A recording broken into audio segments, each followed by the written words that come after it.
ये जग जाहिर है।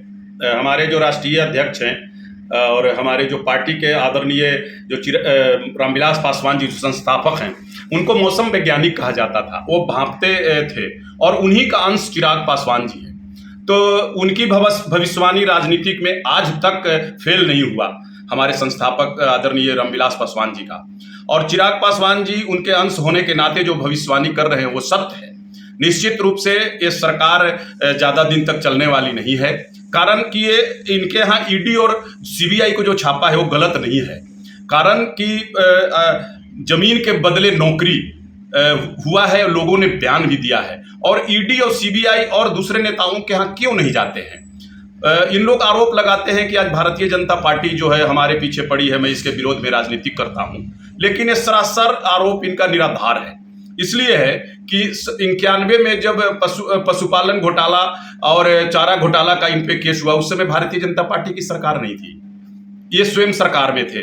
97 में भी जब भारत सरकार में ये सरकार के अंग थे, उन समय जब इनके यहाँ इनके पिताजी पर, लालू जी पर जो केस हुआ और ये जेल गए, उस समय भी भारतीय जनता पार्टी नहीं थी। 2011 में भी जब इनके यहाँ सीबीआई और इसका रेड हुआ, उस समय भी भारतीय जनता पार्टी की सरकार नहीं थी। और आज भी इनके खिलाफ में जो जिनके साथ ये गठबंधन करके सरकार में हैं, उनके राष्ट्रीय अध्यक्ष ललन सिंह और एक जो इनके पार्टी के ही हैं, भूल रहा हूं, के बयान पे इनके खिलाफ में मुकदमा दर्ज हुआ था। और आज भारतीय जनता पार्टी के सरकार में कम से कम जितनी भी ईडी और सीबीआई और ऐसे जो स्वतंत्र जो हमारे यहाँ जितनी भी वो स्वतंत्र काम कर रही है, उनको स्वतंत्र काम करने के लिए हमारे जो एनडीए की सरकार है वो छूट दी हुई है।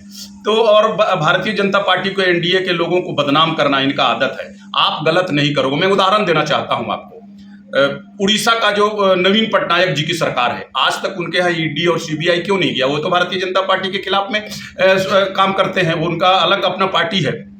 मैं आपको बताना चाहता हूं, ममता बनर्जी के यहाँ क्यों नहीं जा रही है? वो भी तो विरोध में राजनीति कर रहे हैं। जो देश के साथ, देश के पैसा का गमन करेगा, ईडी और सीबीआई और इनकम टैक्स जो स्वतंत्र विभाग है इसीलिए बना हुआ है देश का, और वो आप गलत करोगे तो ये भारतीय जनता पार्टी की सरकार है, एनडीए की सरकार है, इसमें नहीं बचोगे। रूप से आज जो ये सरकार है, उस समय तो अभी नीतीश जी का तो एक छवि रही है, आप जीरो टॉलरेंस पे काम करने वाले व्यक्ति हैं। आज कैसे आप बर्दाश्त कर रहे हैं कि आप दागी व्यक्ति के साथ सरकार में हैं? तो हमारे जो राष्ट्रीय अध्यक्ष जो कहते हैं कि ये ज्यादा दिन का सरकार नहीं है, तो ये सत्य है। कारण कि नीतीश जी नहीं बर्दाश्त कर पाएंगे और बहुत जल्द ही मध्यावधि चुनाव होगा और 2024 नजदीक आने वाला है। लोकसभा चुनाव और विधानसभा चुनाव दोनों एक साथ होने की संभावना है।